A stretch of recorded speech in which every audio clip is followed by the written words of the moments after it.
Meus irmãos, nós vamos então abrir a palavra de Deus no Evangelho de Cristo, conforme o registro de Lucas, capítulo 16. Lucas, capítulo 16, versos 19 a 31.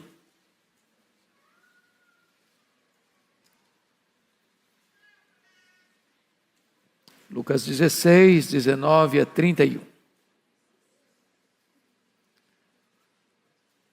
Está escrito o seguinte: Ora, havia certo homem rico que se vestia de púrpura e de linho finíssimo, e que todos os dias se regalava esplendidamente. Havia também certo mendigo, chamado Lázaro, coberto de chagas, que jazia à porta daquele, e desejava alimentar-se das migalhas que caíam da mesa do rico. E até os cães vinham lamber-lhe as úlceras. Aconteceu morrer o mendigo e ser levado pelos anjos para o seio de Abraão. Morreu também o rico e foi sepultado. No inferno, estando em tormentos, levantou os olhos e viu ao longe Abraão e Lázaro no seu seio. Então, clamando, disse: Pai Abraão, tem misericórdia de mim. E manda Lázaro que molhe em água a ponta do dedo e me refresque a língua, porque estou atormentado nesta chama. Disse, porém, Abraão: Filho, lembra-te de que recebeste os teus bens em tua vida, e Lázaro igualmente os males. Agora, porém, aqui ele está consolado, tu em tormentos. E além de tudo, está posto um grande abismo entre nós e vós. De sorte que os que querem passar daqui para vós outros não podem, nem os de lá passar para nós. Então replicou: Pai, eu te imploro que o mandes à minha casa paterna, porque tenho 5 irmãos, para que lhes dê testemunho, a fim de não virem também para este lugar de tormento. Respondeu Abraão: Eles têm Moisés e os profetas, ouçam-nos. Mas ele insistiu: Não, pai Abraão, se alguém dentre os mortos for ter com eles, arrepender-se-ão.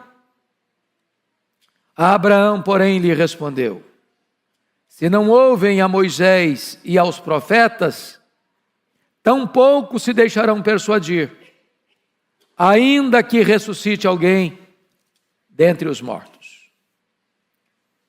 Céu ou inferno? Realidades eternas. Meus irmãos, esse texto tem uma característica clara, eloquente e insofismável. Ele é fácil de entender. O que esse texto diz com todas as letras é que viver é mais do que viver e morrer é mais do que morrer. O que esse texto deixa claro é que a morte não é o ponto final da vida. Nós não cremos que a vida se limita ao breve percurso do berço à sepultura. Esse texto nos apresenta um contraste profundo. Primeiro, contraste na vida. Jesus pinta este quadro falando de um homem rico que vivia numa ostentação egoísta. Cuidadosamente, Jesus diz que ele vestia de púrpura e linho finíssimo. Púrpura era uma substância extraída de moluscos que viviam nas profundezas do mar.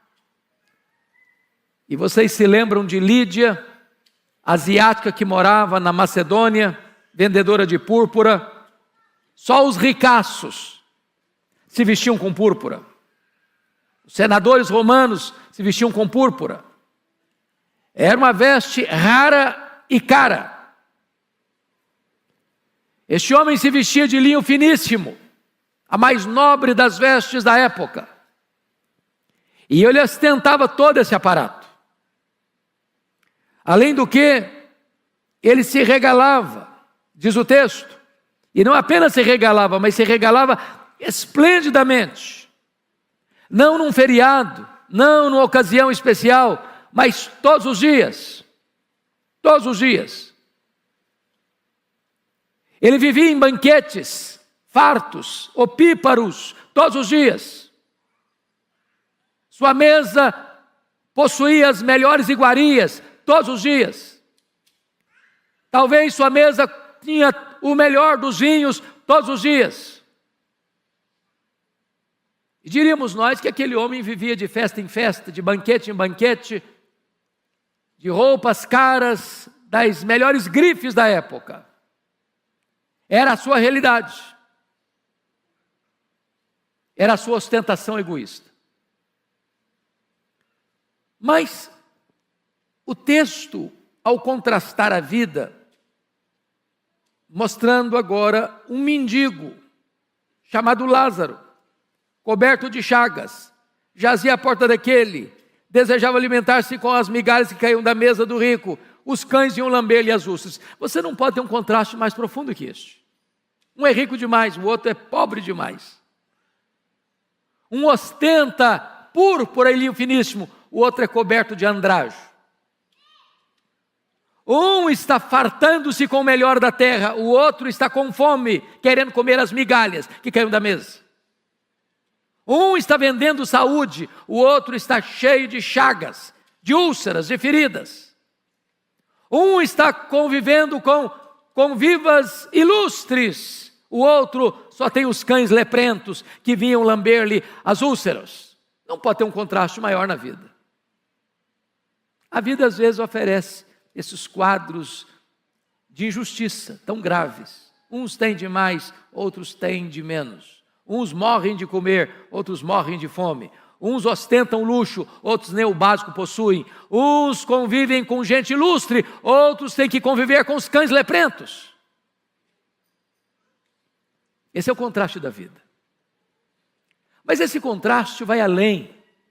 E agora você vai ver o contraste na morte. Porque veja você o retrato que Jesus pinta. Versículo 22. Aconteceu morrer um mendigo e ser levado pelos anjos para o seio de Abraão. Morreu também o rico e foi sepultado. Notem vocês que o rico, ele morre. Sabe por quê? Riqueza não livra ninguém da morte. Saúde não livra ninguém da morte. Você pode morar na cobertura mais alta de São Paulo. A flecha da morte chega lá. Você pode andar no carro blindado mais sofisticado. A morte chega lá dentro. Você pode ser jovem. Você pode estar vendendo saúde. A morte visita você também. Eu quero dizer para você que os poderosos morrem, que os ricos morrem, que os que vivem nababescamente nos banquetes mais fartos também morrem. Aqueles que ostentam púrpura e linho finíssimo morrem. Agora, o texto diz que o rico morreu e foi o quê? Sepultado. E eu fico imaginando a pompa do funeral. Eu fico imaginando o caixão de cedro. Eu fico imaginando os discursos laudatórios, rasgando os mais desabridos elogios a esse rico no seu funeral. E você diria, para aquele homem que vivera nababescamente, os últimos discursos e a última palavra, descansou. Descansou. Será? Será? Agora, o Lázaro morreu. E não diz que ele foi sepultado. Por que não? Hoje diríamos que ele foi sepultado numa cova rasa. Mas naquela época, para quem conhece a história dos cães da época, que perambulavam pelas ruas, leprentos, famintos, Provavelmente, os agentes funerários do Lázaro foram os cães. E provavelmente, a sepultura de Lázaro foram os cães. E você sai horrorizado desta cena. Um com tanta pompa no funeral, outro nem sepultamento teve. Contraste na vida, contraste na morte. Mas tudo isso acontece do lado de cá da sepultura. Só que a sepultura não é o último endereço. Só que a vida não termina num túmulo. E então o texto retrata para nós um outro contraste. O contraste na eternidade. O contraste do outro lado do sepulcro. O contraste depois da morte. E peço a você que observe comigo. Olha aí, por gentileza, o que está escrito. Versículo 22. Aconteceu morrer o mendigo e ser levado pelos anjos para o seio de Abraão. Notem vocês que seio de Abraão é uma terminologia bíblica que é o mesmo de paraíso, de céu, de Nova Jerusalém, da casa do Pai. São diversos títulos dados para um mesmo lugar. Portanto, o céu é um estado e um lugar. Um estado de felicidade plena, maiúscula, superlativa, eterna. E é um lugar onde Deus habita, onde a igreja celestial habita, onde todos aqueles que já nos precederam desde Abel estão lá, porque a Bíblia diz que morrer é deixar o corpo e habitar com o Senhor, é partir para estar com Cristo, o que é incomparavelmente melhor, é bem-aventurança, porque descansa das fadigas. E Lázaro é escoltado pelos anjos. Me permita ilustrar isso. Miguel Gonçalves Torres foi um dos primeiros seminaristas quando o Evangelho chega aqui no Brasil, no século XIX, Ashbel Green Simonton, e naquele seminário tinham 4 alunos, e ele era um deles, e ele era um português.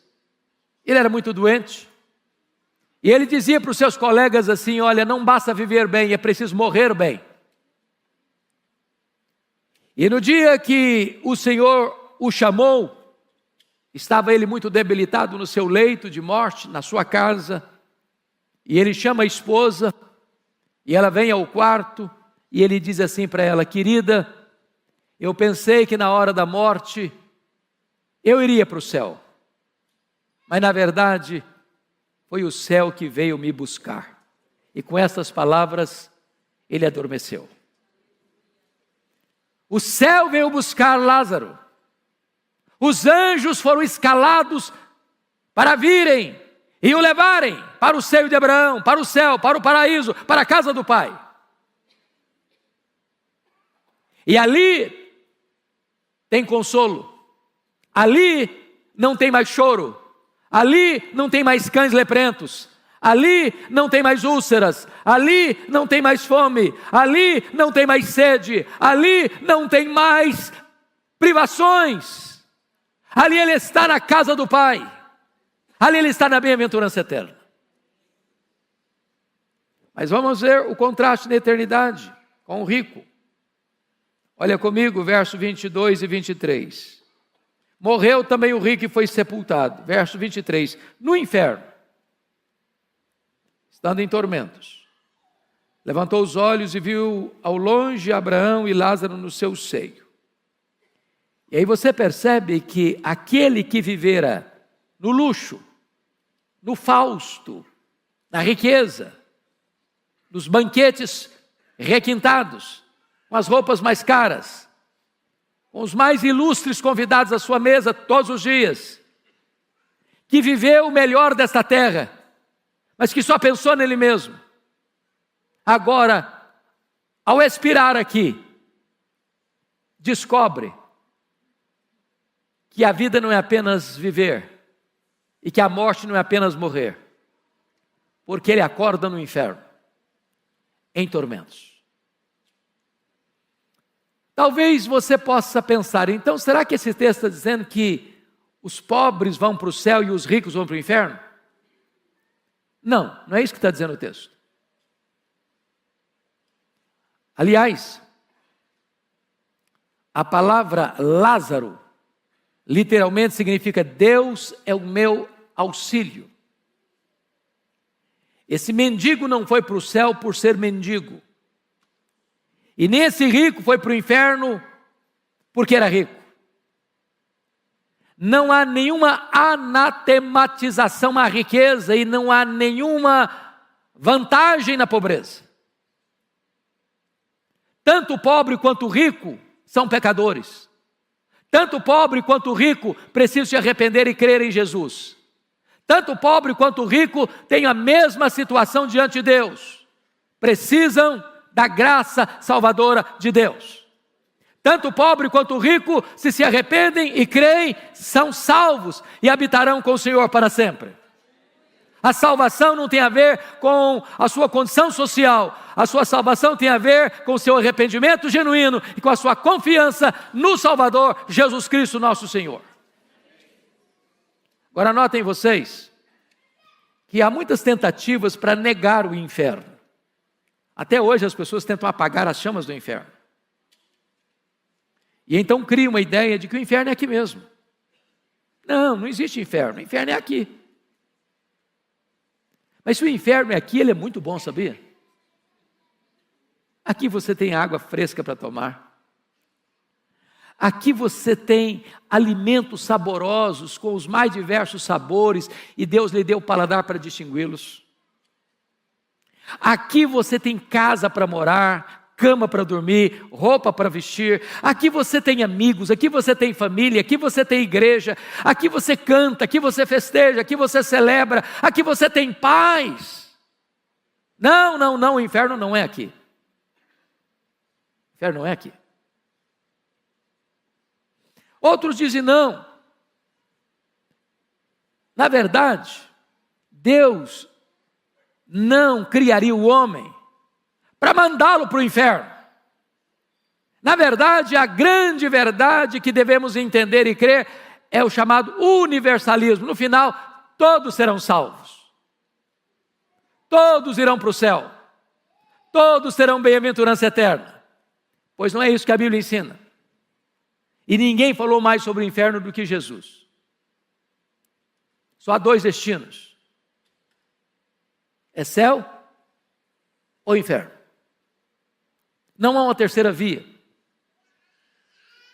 Não existe um purgatório que a pessoa vai lá e fica penando por um tempo que não se sabe quanto tempo, depois ele vai para o céu. Não existe isso.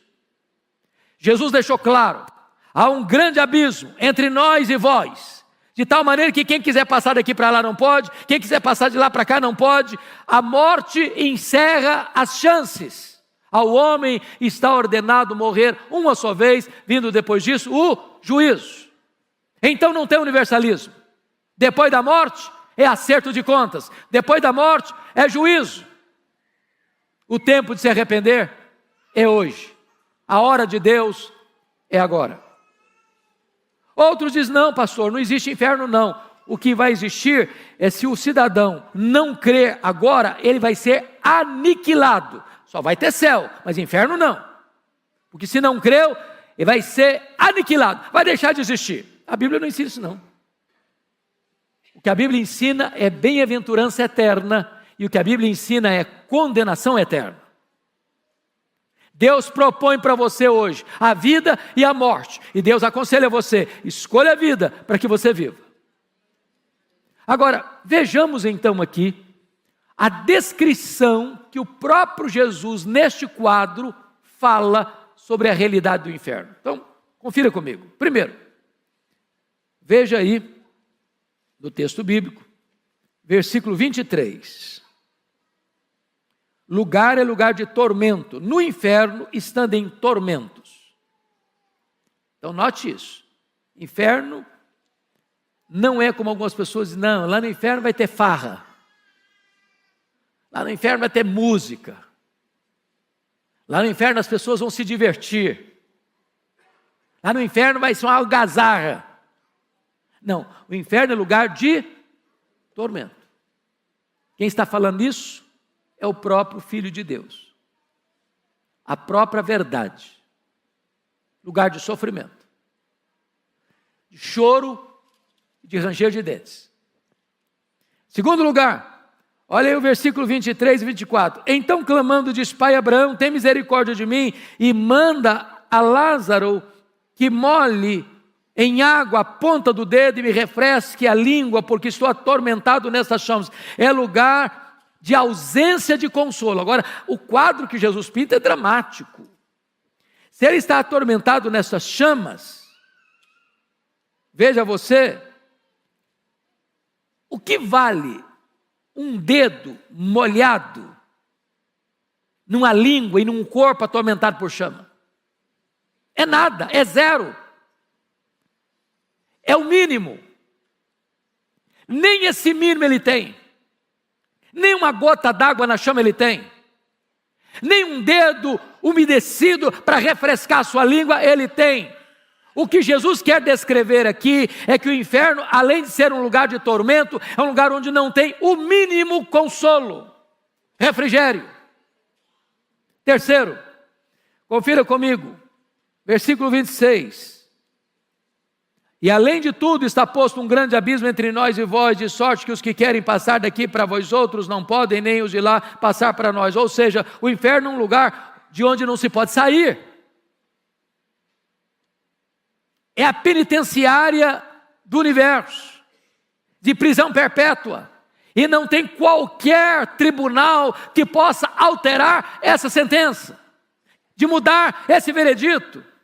É para sempre. Mas em quarto lugar, o inferno, olha comigo o verso 27. Então replicou o pai: eu te imploro que o mandes à minha casa paterna. É um lugar onde súplicas e apelos, os mais dramáticos, os mais urgentes, os mais plausíveis, não serão atendidos. Vejam você que esse homem viveu a vida inteira regalando em banquetes, com vestes excelentes. E ele nunca pensou nem na alma dele, nem na família dele. Há muitas pessoas que vivem curtindo a vida, e só curtindo a vida. Mas não para pensar, não para refletir, que a morte chega, que a eternidade está pela frente, que só tem dois destinos. E agora ele está preocupado com os irmãos, ele tem 5 irmãos. Ele quer que os irmãos sejam avisados, para não irem para esse mesmo lugar de tormento. Só que o pedido dele é indeferido, a oração dele não é ouvida. O clamor dele não é atendido. Porque lá no inferno não tem possibilidade de oração ser atendida. E aí você vai perceber comigo no verso 27 e 28, que o inferno é lugar de remorso das oportunidades perdidas. Irmãos, se nós hoje aqui temos uma parcela de remorso, puxa vida, eu podia ter feito isso, não fiz. A vida passou, eu não aproveitei. Eu desobedeci meus pais, eu podia ter obedecido. Eu desonrei meus pais, podia ter honrado. Eu podia ter seguido o caminho certo, segui o caminho errado. Eu podia ter buscado a casa de Deus e fui buscar as tendas da perversidade. Eu podia ter me associado a amigos bons que me colocariam no caminho da verdade e aproveitei a vida para desperdiçá-la e atendi aos maus amigos que me levaram para o caminho errado. Eu podia ter seguido o caminho estreito que conduz ao céu, mas eu me enveredei pelo caminho largo que conduz à perdição. Quantas pessoas que chegam no final da vida cheias de remorsos, cheias de marcas, porque fizeram escolhas erradas, mas ainda aqui, enquanto você está aqui, é possível mudar, é possível mudar, é possível mudar, é possível se arrepender, é possível crer, é possível sair da morte para a vida, da escravidão para a liberdade, da perdição para a salvação, mas depois que morrer, não tem mais jeito. Não tem mais jeito. Notem comigo que o inferno é um lugar de duração eterna. Está posto um abismo entre nós e vós. Quem está lá não pode passar para cá, quem está aqui não pode passar para lá. Agora vejam vocês uma coisa muito curiosa. Esse homem, além de ter vivido uma vida egoísta, de ostentação egoísta, além desse homem não ter se preocupado com a sua alma, nem com a sua família, apesar desse homem também não ter socorrido o próximo à sua porta, porque o Lázaro estava lambido pelos cães e faminto à sua porta. Ele não queria sentar à mesa, ele queria pelo menos ter acesso às migalhas que caíam da mesa. Naquela época, dizem os estudiosos, que não tinha os guardanapos que nós temos hoje, de linho ou de papel, e as pessoas limpavam a mão com o pão, comiam usando a mão, e às vezes enxugava a mão engordurada com o pão e jogava embaixo da mesa, primitivamente. E o Lázaro está querendo comer aquele pão, talvez untado de banha, que caía da mesa. Nem isso ele tinha.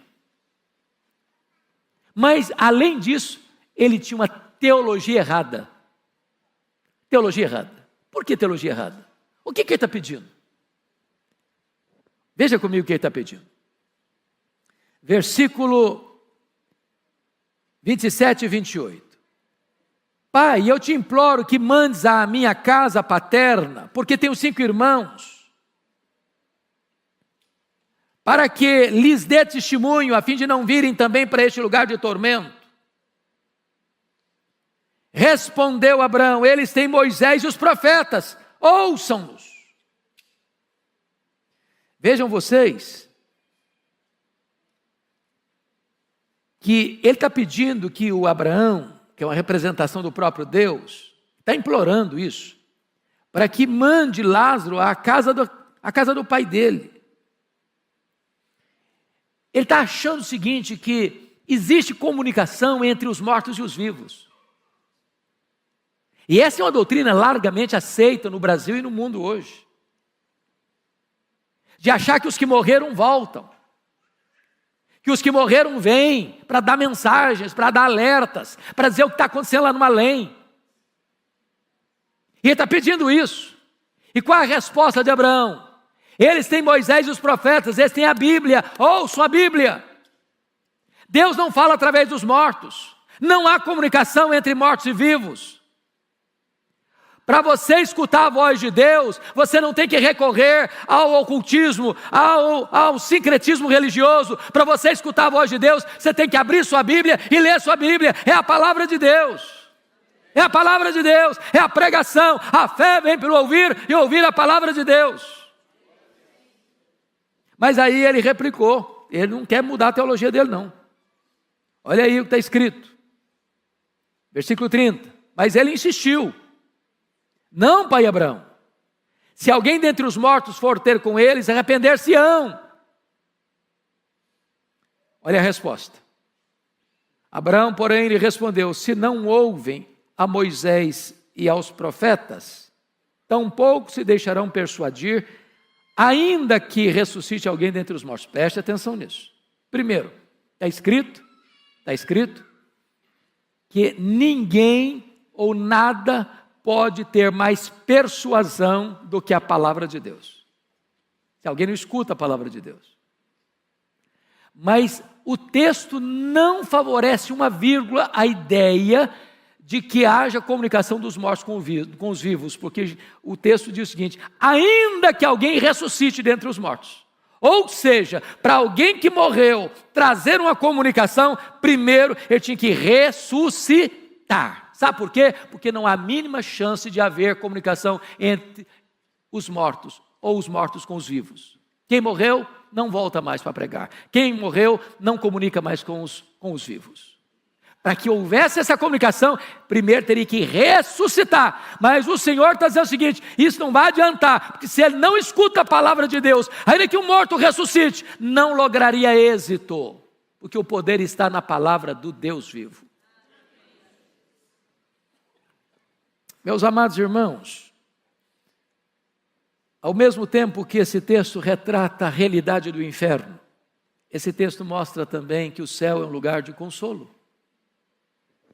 Notem comigo, versículo 25, disse, porém, Abraão, filho, lembra-te que recebeste os teus bens em tua vida e Lázaro igualmente os males. Agora, porém, aqui ele está, o quê? Consolado. Sabe o que significa isso? Por pior que seja o sofrimento que você suportar na terra, o céu indenizará todo esse sofrimento. A nossa leve e momentânea tribulação produz para nós eterno peso de glória acima de toda comparação. Foi só ser levado para o seio de Abraão, não tem lembrança mais de chaga, não tem lembrança mais de trapo, não tem lembrança mais de mendicância, não tem lembrança mais de cães leprentos, não tem mais lembrança de fome. O céu consola. O céu é lugar de vida, de alegria, de paz, de comunhão com Deus. Não tem choro, não tem dor, não tem luto, não tem morte, não tem pecado, não tem separação, não tem doença, não tem defeito físico, não tem cansaço, não tem luto, não tem nada daquilo que marcou nossa vida de tristeza aqui. O céu é o consolo pleno e absoluto de Deus para todos aqueles que confiam e descansam na graça de Deus. Então hoje você tem duas escolhas, ou o céu ou o inferno. Qual é a sua escolha? Qual é a sua decisão?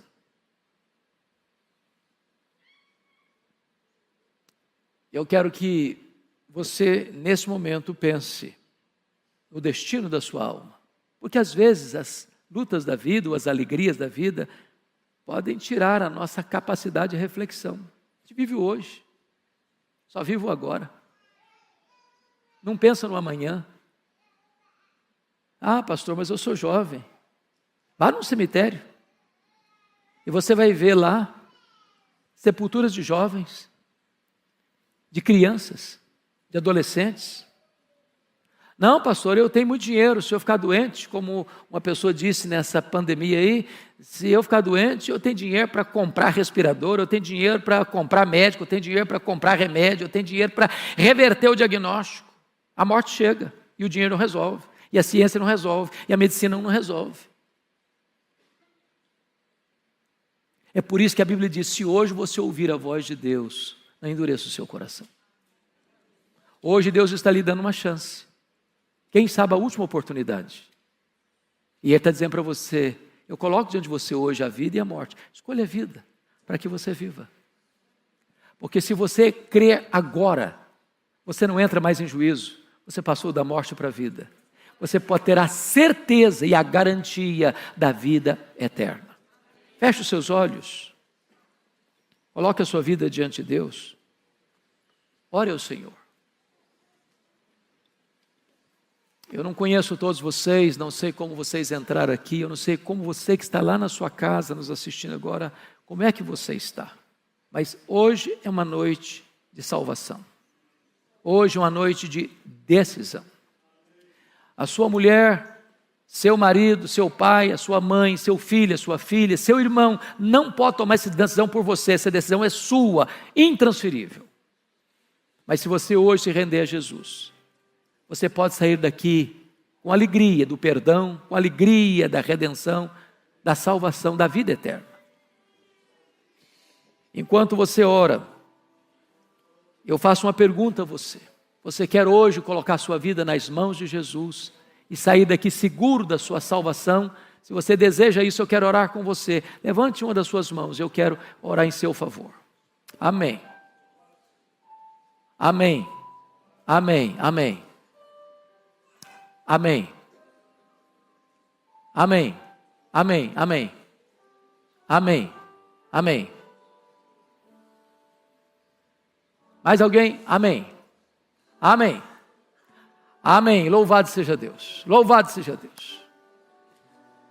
Ó Senhor, bendito é o teu nome.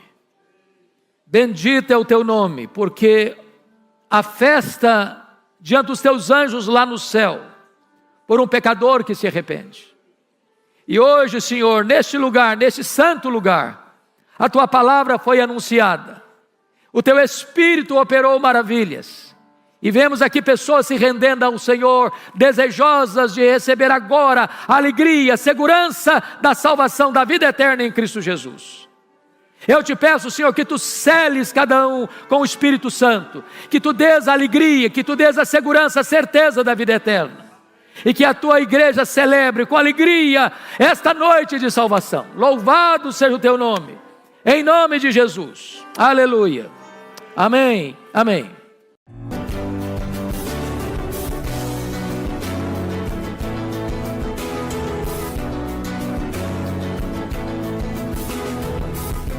Palavra da Verdade, com Hernandes Dias Lopes. Palavra da Verdade, com Hernandes Dias Lopes. O texto que eu vou repartir com vocês está no Evangelho de Cristo, conforme o registro de João, capítulo 1. Esse é um dos textos clássicos da Bíblia para nos apresentar a pessoa de Jesus. E nós vamos ler dos versos 1 ao 14. Eu estou com a versão revista e atualizada. Eu sei que vocês acompanham aqui a versão internacional, NVI, mas eu vou ler nesta versão a revista e atualizada. Antes da leitura, só me permita fazer algumas considerações. Os estudiosos afirmam que o Evangelho de João é a obra literária mais importante de toda a literatura mundial. Estou inclinado a crer que eles têm razão. Nenhuma obra jamais foi tão traduzida para outros idiomas e tão largamente distribuída como o Evangelho de João. Já passam de 4 bilhões de exemplares.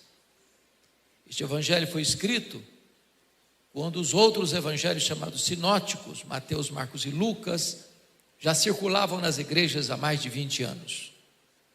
Este Evangelho foi escrito quando os demais apóstolos já estavam mortos, e todos mortos pelo viés do martírio. Este Evangelho foi escrito para defender a fé cristã de um ataque perigoso e frontal, de uma heresia perniciosa que perturba a igreja nos 3 primeiros séculos, chamada de gnosticismo, uma espécie de concubinato entre a fé judaica e a filosofia grega. Eu acho que todos vocês têm ciência de que o Império Romano dominou o mundo politicamente, mas não filosoficamente. O pensamento grego continuou prevalecendo. E um dos pilares do pensamento grego era o dualismo, ou seja, os gregos acreditavam que a matéria que você vê e toca era essencialmente má, e o espírito invisível e imaterial essencialmente bom. Sendo assim, os gregos negavam a doutrina da criação, a doutrina da encarnação e a doutrina da ressurreição. Para os gregos, Jesus não podia ser Deus e homem ao mesmo tempo, porque se ele tinha um corpo físico, material, e ele tinha, e se para os gregos a matéria era essencialmente má, então ele não podia ser essencialmente bom. Se ele não podia ser essencialmente bom, então ele não podia ser Deus. Então começa a se negar, por influência do pensamento grego, a divindade de Cristo, já no final do 1º século. E João escreve este evangelho para provar uma tese. Qual tese? Jesus Cristo é verdadeiramente Deus e verdadeiramente homem. Ele não deixou de ser Deus ao encarnar-se, e não deixou de ser homem ao retornar para o céu como Deus. E aqui no vestíbulo, na introdução deste evangelho, João vai abrir as cortinas da eternidade, vai acender as luzes no palco da história e vai apresentar-nos Jesus. E ele o faz assim: no princípio era o Verbo, e o Verbo estava com Deus, e o Verbo era Deus. Ele estava no princípio com Deus. Todas as coisas foram feitas por intermédio dele, e sem ele nada do que foi feito se fez. A vida estava nele, e a vida era a luz dos homens. A luz resplandece nas trevas, e as trevas não prevaleceram contra ela. Houve um homem enviado por Deus, cujo nome era João. Este veio para testificar a respeito da luz, a fim de todos irem a crer por intermédio dele. Ele não era luz, mas veio para testificar da luz, a saber, a verdadeira luz que vinda ao mundo ilumina todo o homem. O verbo estava no mundo, o mundo foi feito por intermédio dele, mas o mundo não o conheceu. Veio para o que era seu e os seus não o receberam. Mas a todos quantos o receberam, deu-lhes o poder de serem feitos filhos de Deus, a saber, aos que creem no seu nome. Os quais não nasceram do sangue, nem da vontade da carne, nem da vontade do homem, mas de Deus. E o verbo se fez carne e habitou entre nós, cheio de graça e de verdade. E vimos a sua glória, glória como do unigênito do Pai. Amém. Quando João abre as cortinas da eternidade para revelar-nos Jesus, ele quase nos tira o fôlego já de começo. Porque ele começa assim: no princípio era o verbo. Vocês que certamente têm uma boa noção da língua portuguesa, percebem que o verbo ser aí não está no pretérito perfeito. Ele não diz no princípio foi o verbo, está no pretérito imperfeito. No princípio era o verbo. Então o texto está dizendo que quando tudo começou no princípio, e no princípio Deus criou os céus e a terra, o verbo já existia. Ele pré-existe ao princípio, ele pré-existe ao tempo, ele pré-existe à criação, ele pré-existe ao começo de tudo, portanto ele é eterno.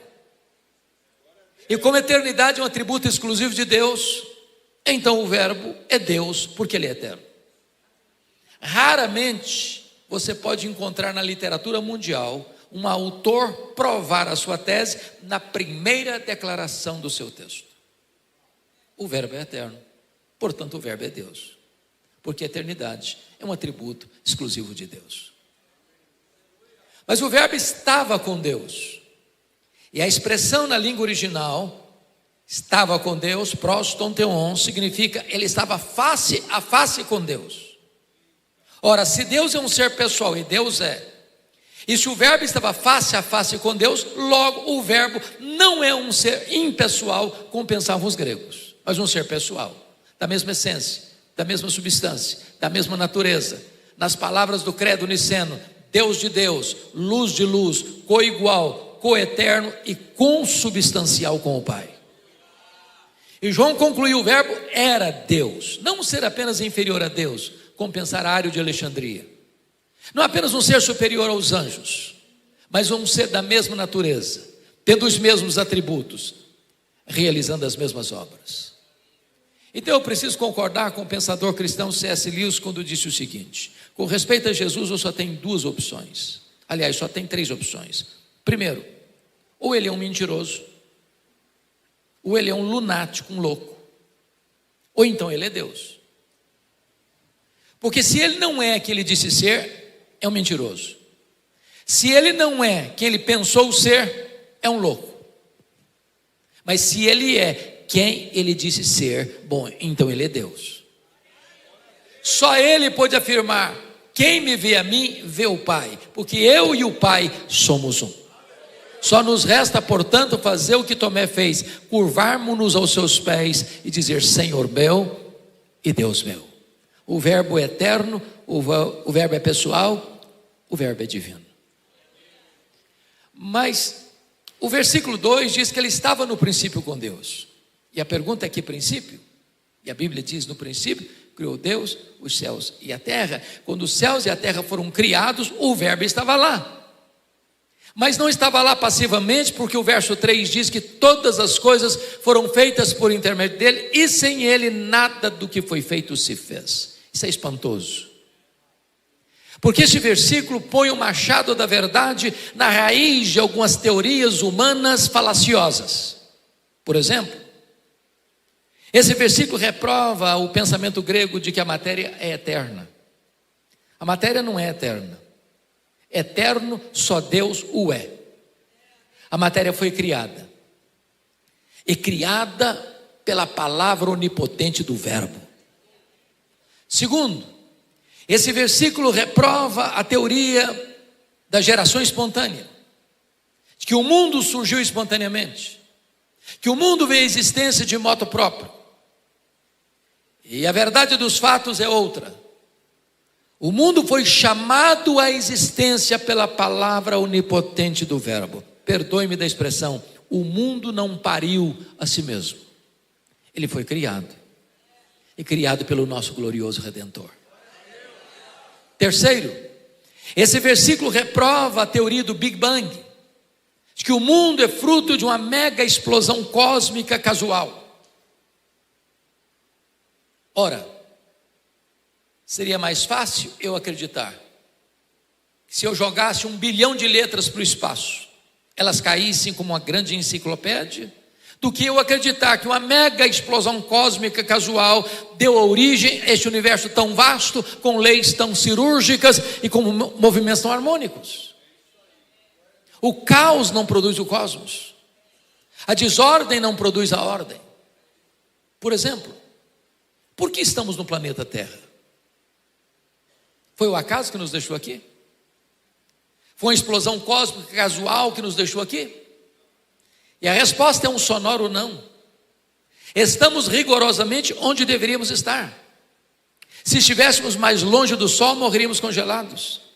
Se estivéssemos mais perto do Sol, morreríamos queimados. Não foi uma explosão que nos deixou aqui, foram as mãos do nosso glorioso Redentor. Vocês sabem que a Lua, o nosso satélite, é a faxineira do planeta Terra. Não houver a Lua com as suas fases, não haveria as marés dos oceanos. Se não houvesse as marés dos oceanos, as nossas praias se encheriam de lixo e a vida seria impossível no nosso planeta. Não foi uma explosão cósmica casual que deixou a Lua na sua órbita, foram as mãos do nosso glorioso Redentor. Todas as coisas foram feitas por intermédio dele, e sem ele nada do que foi feito se fez. Quarto lugar, esse versículo refuta a teoria da evolução.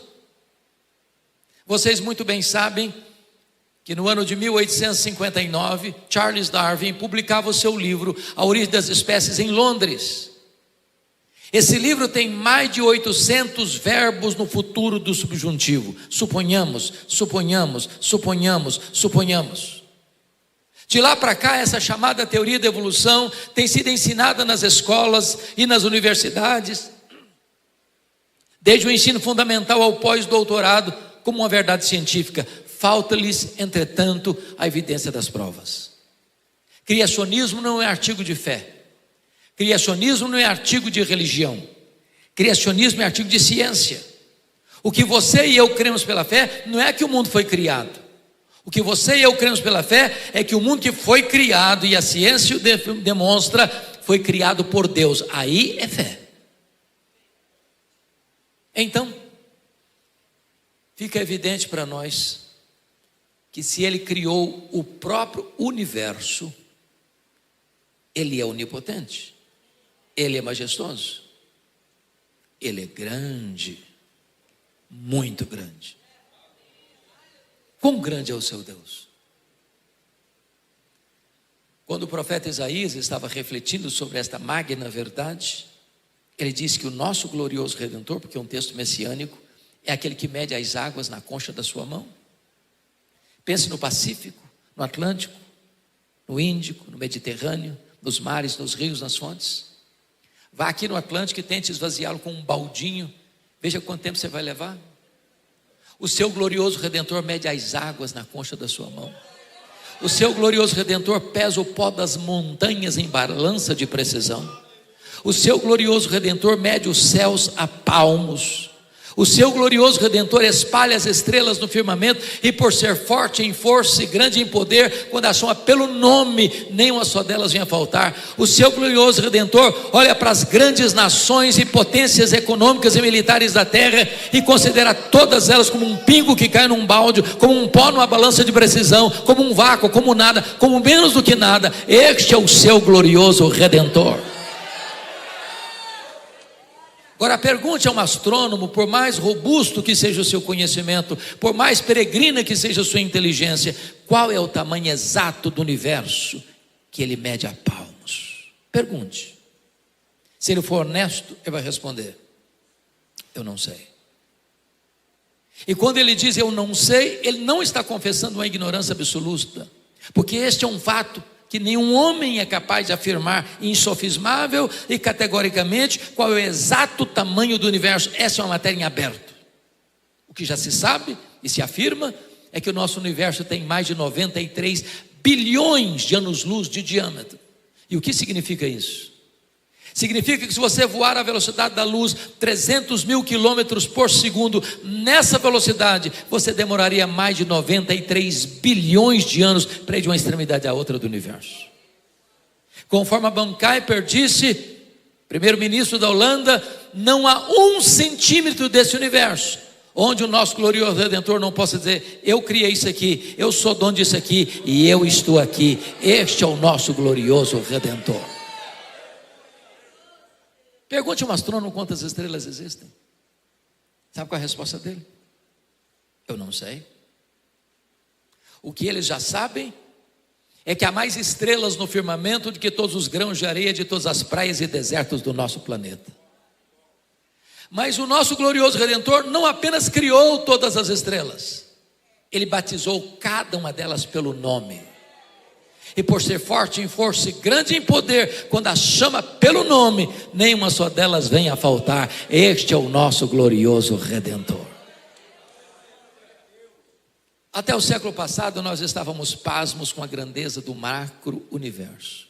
De lá para cá, estamos boquiabertos com a grandeza do micro-universo. Estamos boquiabertos com a nanotecnologia. É com o fato de você poder empacotar na cabeça de um alfinete todos os dados genéticos dos mais de 8 bilhões de habitantes do planeta Terra.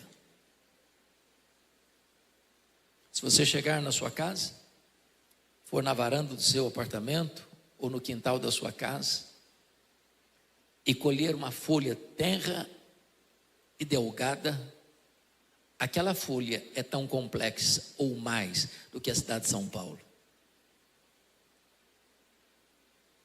Se você pegar uma gema de ovo, ela é mais complexa do que qualquer máquina que o homem jamais inventou. Dr. John Wilson, catedrático de Harvard, um dos maiores oftalmologistas do mundo, diz que você e eu temos em torno de 10 milhões de fios duplos encapados em cada um dos nossos olhos, e se não for assim, haveria um curto-circuito e ficaríamos cegos. Dr. Marshall Nirenberg, prêmio Nobel de Biologia, fez uma das mais fantásticas descobertas no século passado. Ele descobriu que você e eu somos um ser programado geneticamente, computadorizadamente programados. Ele descobriu que você e eu temos em torno de 60 trilhões de células vivas, e em cada uma delas tem 1,70 m de fita DNA, onde estão gravados e computadorizados todos os seus dados genéticos, a cor dos seus olhos, a cor da sua pele, do seu temperamento. Se você espichar a fita DNA do seu corpo, você terá 102 trilhões de metros de fita DNA. Você terá 102 bilhões de quilômetros de fita DNA no seu corpo. Dá para dar diversas voltas no sistema planetário. Mais tarde o Dr. Loy afirmou que código de vida não se origina espontaneamente, códigos de vida não se originam de uma evolução de milhões e milhões de anos. Códigos de vida foram plantados em você pelo Deus Todo-Poderoso, Criador dos céus e da terra, e este é o nosso glorioso Redentor, porque todas as coisas foram feitas por intermédio dele, e sem ele nada do que foi feito se fez. Quando chega no verso 4, João diz: a vida estava nele, e a vida era a luz dos homens. Isso é glorioso, sabe por quê? Porque tudo que tem vida, recebeu vida dele. Anjos, homens, animais, voláteis, terrestres e aquáticos. Mas alguém pergunta: mas então quem criou Deus? E a resposta é: ninguém. Ele não foi criado, ele é o Criador. Mas alguém pergunta: mas então quando ele passou a existir? E a resposta: ele não passou a existir. Ele é eterno. Ele é o Pai da eternidade. O simples fato de você e eu estarmos aqui nesta noite é uma prova que Ele existe, porque nele vivemos, nos movemos e existimos. Ele quem nos dá a vida, a respiração e tudo mais. Se Ele fechar a torneira do oxigênio, você e eu caímos e viramos pó. Mas o texto diz que Ele é a luz, e a luz resplandece nas trevas, e as trevas não prevaleceram contra ela. Isso é glorioso, sabe por quê?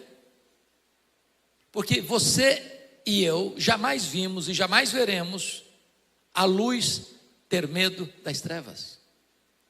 Por mais trevosa que seja a treva, quando a luz chega, a treva tem que ir embora. E o que significa isso?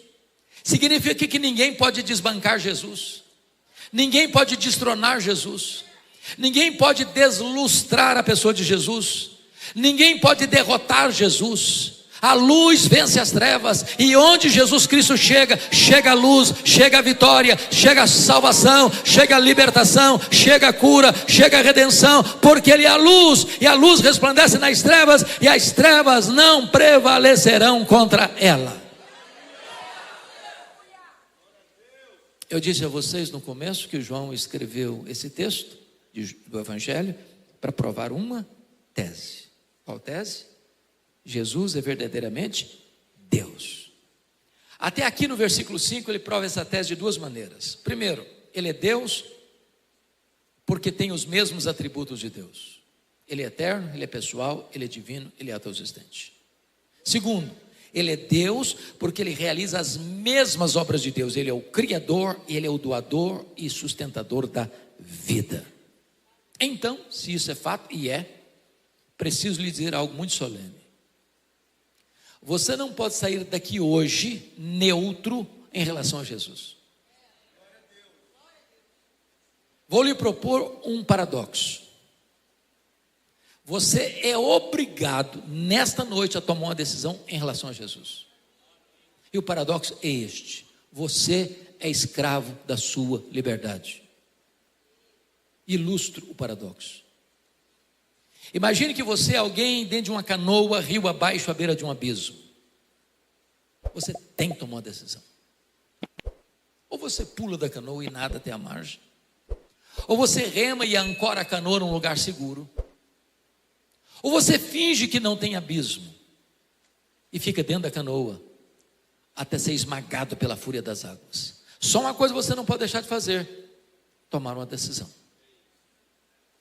Mas talvez você veio aqui, e você é tão bem-vindo aqui, e você esteja cogitando no seu coração: bom, eu estou aqui, mas não vou tomar decisão, eu não quero tomar decisão, e aliás eu tenho raiva de quem decide, eu estou indeciso. E eu quero lhe dizer que a indecisão é uma decisão. A indecisão é a decisão de não decidir. Só que com respeito a Jesus isso é impossível, pois foi Ele quem disse: quem não é por mim, é contra mim, quem comigo não junta, espalha. É por isso que a partir de agora, do verso 6, João vai elencar para nós 3 decisões em relação a Jesus. A primeira decisão está nos versos 6 a 9, percebam aí no texto, por favor. Houve um homem enviado por Deus, cujo nome era João. Este veio para testificar da luz, a fim de todos virem a crer por intermédio dele.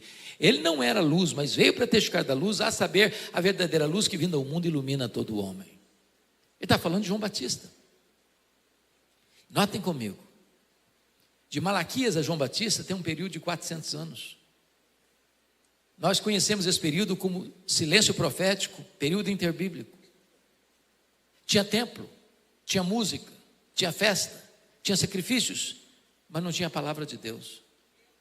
400 anos onde Deus não falava. Depois de 400 anos, diz a Bíblia, lá em Lucas 3, que veio a palavra do Senhor a João, filho de Zacarias, no deserto, e ele percorreu toda a circunvizinhança do Jordão, pregando o batismo de arrependimento para a remissão de pecados, e as multidões fluíram para o deserto para ouvi-lo. Toda a província da Judéia, toda a circunvizinhança do Jordão, toda a cidade de Jerusalém, multidões e multidões. Até que, num dado momento, todas as multidões, unanimemente, sem exceção, cogitaram um fato: esse João Batista não é precursor do Messias coisa nenhuma. Ele é o próprio Messias.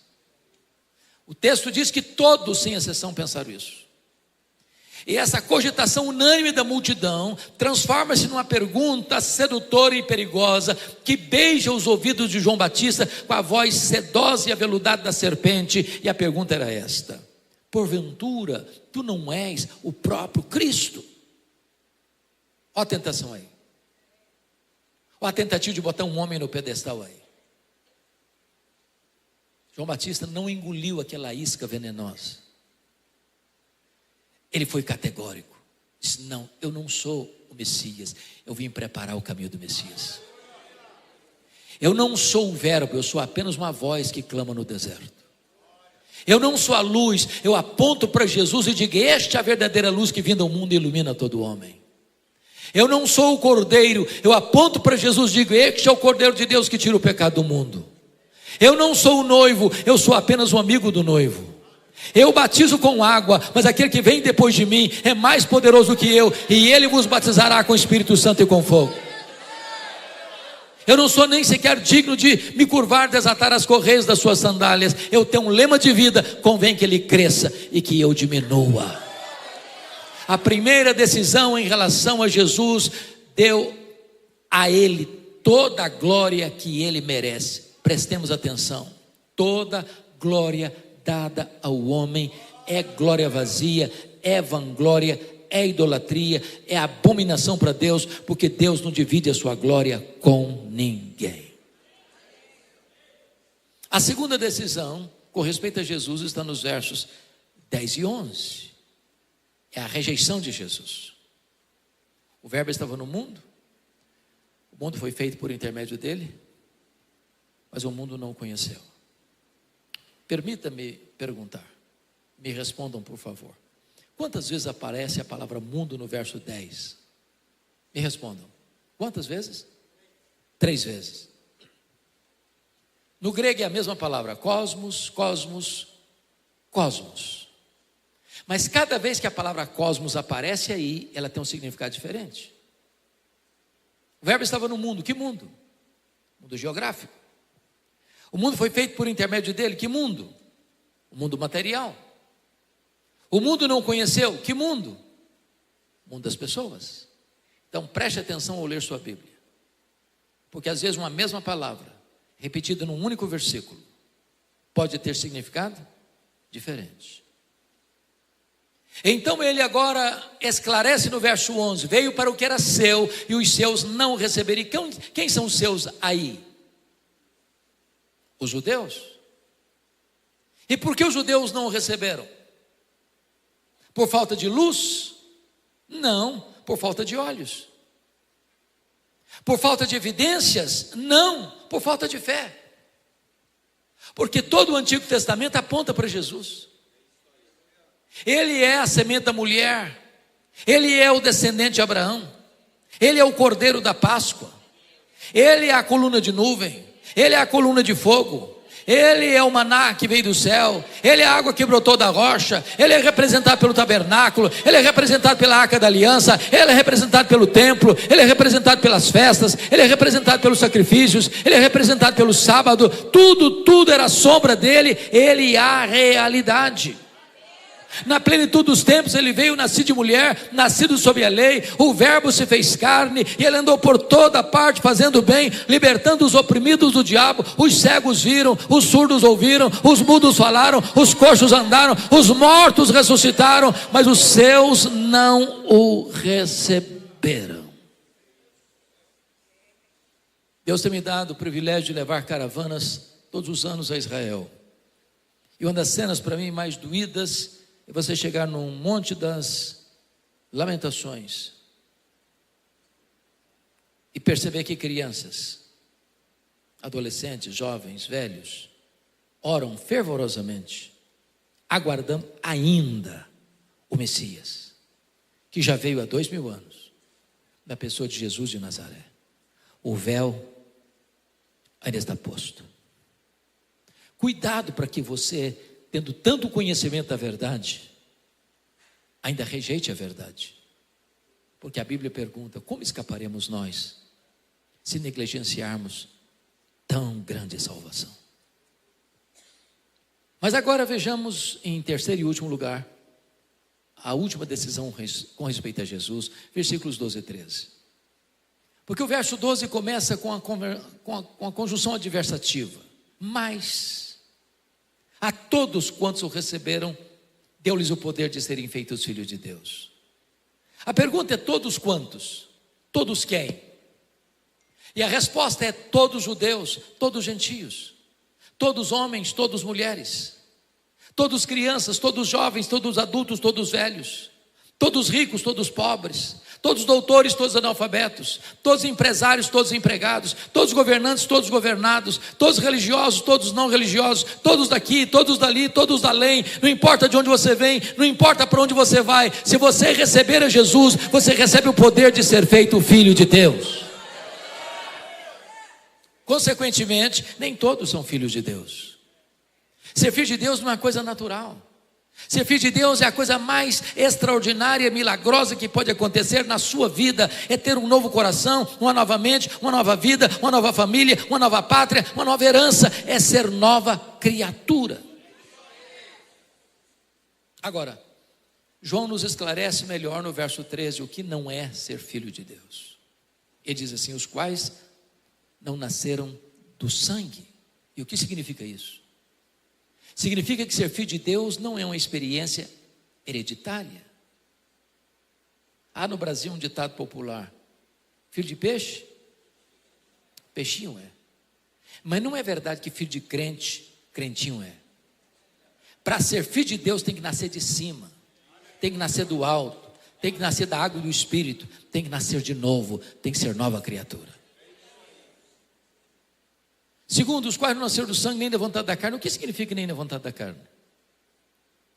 Significa que nenhum de nós tem competência para nos autodeclararmos filhos de Deus.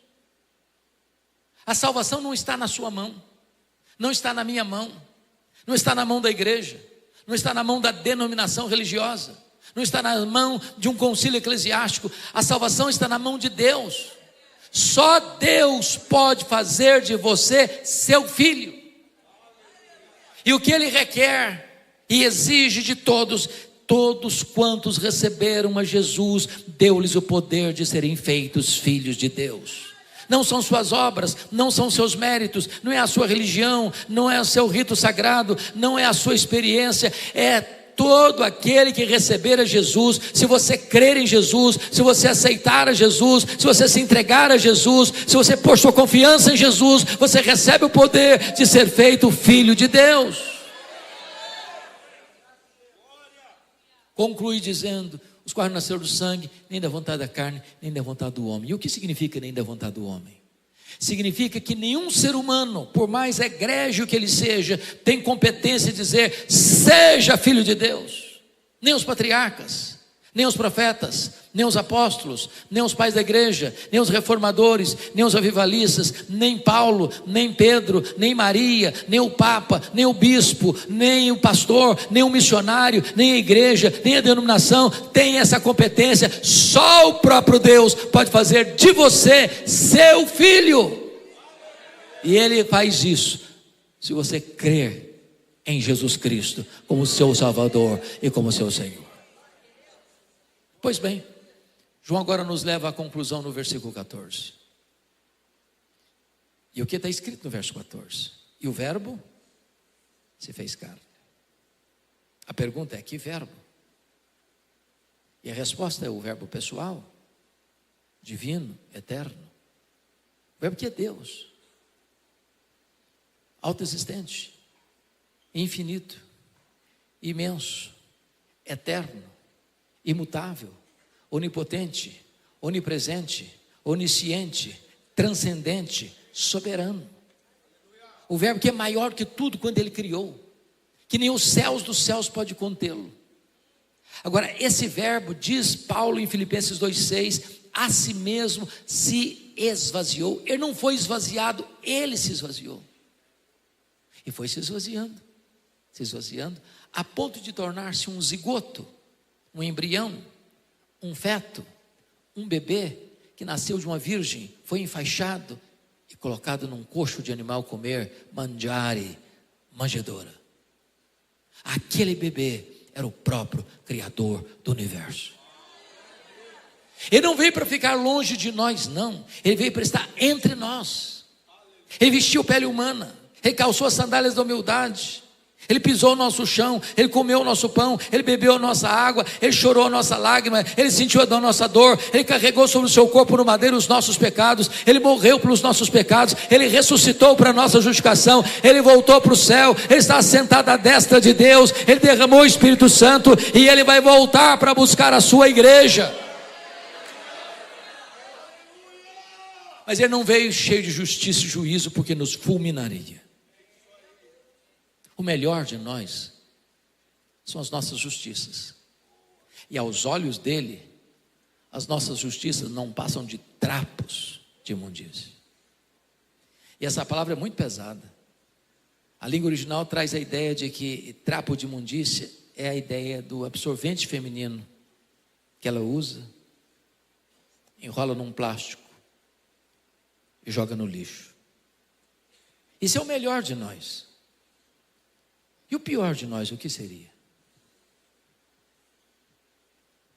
Se ele viesse cheio de justiça, ele nos fulminaria. Mas ele veio cheio de graça. Nos apanhou sujos, contaminados, depravados, condenados, mortos nos nossos delitos e pecados. Ele nos deu vida.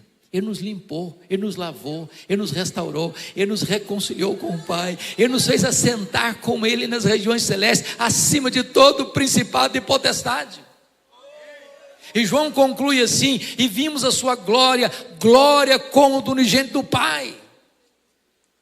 Ele é a própria expressão de Deus, Ele é a exata expressão do ser de Deus.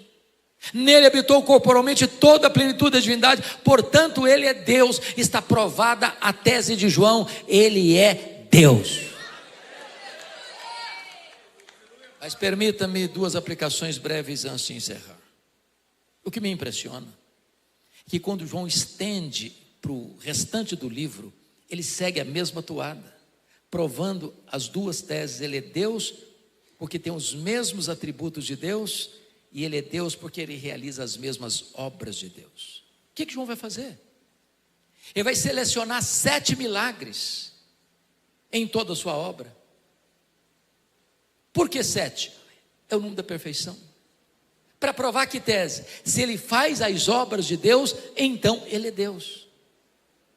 Então João seleciona 7 milagres. Primeiro milagre, capítulo 2, é transformar água em vinho.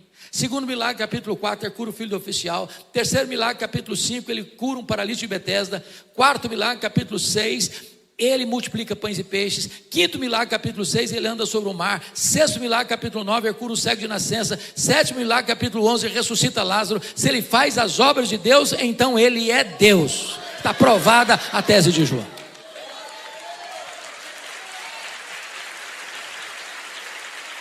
Mas ele prova que Jesus Cristo é Deus, porque tem os mesmos atributos de Deus. E o que João vai fazer? Ele vai lançar mão de uma expressão veterotestamentária de Êxodo 3,14. Antes que Abraão existisse, eu sou, está lá em João 8,58. E eu sou é o nome de Deus revelado a Moisés no Sinai. A palavra Javé, ou Iavé, porque na língua hebraica o I e o J é a mesma letra. De onde vinha a nossa palavra Jeová? Jeová, na verdade, não é um nome de Deus, é a junção de 2 nomes de Deus. Quando você pega as consoantes de Javé com as vogais de Adonai, você forma a palavra Jeová, pois Jesus é o Jeová do Velho Testamento. O que João vai fazer? Fazer 7 declarações de Jesus: eu sou. Primeira declaração, João 6,35, eu sou o pão da vida. Segunda declaração, João 8,12, eu sou a luz do mundo. Terceira declaração, João 10,9, eu sou a porta. Quarta declaração, João 10,11, eu sou o bom pastor. Quinta declaração, João 11,25, eu sou a ressurreição e a vida. Sexta declaração, João 14,6, eu sou o caminho, a verdade e a vida. Sétima declaração, João 15,1, eu sou a videira verdadeira. Se ele tem os mesmos atributos de Deus, então ele é Deus. Está provada a tese de João. Mas a segunda aplicação, pastor Nicolas, para mim é um grande mistério. Porque dessas 7 declarações, uma delas Jesus reparte com a igreja. Ele disse em João 8,12, eu sou a luz do mundo. Mas ele disse em Mateus 5,14: vós sois a luz do mundo. Agora, preste atenção. Jesus nunca disse assim para a igreja: vós sois o pão da vida. Quem se alimentar de vós nunca mais terá fome. Ele nunca disse isso para a igreja. Como nunca disse assim para a igreja: vós sois a porta, quem entrar por vós será salvo. Entrará e sairá e achará pastais. Ele nunca disse isso para a igreja. Como ele nunca disse assim para a igreja: vós sois o bom pastor que deu a vida pelas ovelhas. Ele nunca disse isso para a igreja. Como nunca disse para a igreja: vós sois a ressurreição e a vida, quem crer em vós não morrerá eternamente. Eu nunca disse isso para a igreja. Como também nunca disse para a igreja: vós sois o caminho, a verdade e a vida, e ninguém vem ao Pai senão por vós. Ele nunca disse isso para a igreja. Como nunca disse para a igreja: vós sois a videira verdadeira. Mas ele disse: eu sou a luz do mundo. E disse: vós sois a luz do mundo. Como entender esse mistério? Para esclarecê-lo, permitam-me duas perguntas. Primeira pergunta: o sol brilha? E a resposta é sim, o sol brilha. E por que o sol brilha? Porque o sol tem luz própria. Sabe por que Jesus brilha? Porque ele é o sol da justiça. Ele é a verdadeira luz que vindo ao mundo ilumina a todo homem. Segunda pergunta: a lua brilha? E a resposta é sim, a lua brilha. Mas como a lua brilha? A lua não tem luz própria. A lua só brilha na medida em que ela reflete a luz do sol. Agora entendamos. A igreja não é luz do mundo na mesma medida que Jesus é luz do mundo. A igreja não tem luz própria. A igreja só brilha na medida em que ela reflete a luz de Jesus, o sol da justiça, a verdadeira luz que vindo ao mundo ilumina todo homem. Então o papel da igreja Lagoinha de Barra Funda, o papel das igrejas aqui representadas é sairmos para as ruas, para as avenidas, para as praças, para as escolas, para as universidades, para os hospitais, para o comércio, para a indústria, para os campos, levando essa luz e deixando essa luz brilhar, porque só Ele, Jesus, é digno de honra, de glória e de louvor, agora e eternamente. Aleluia, amém.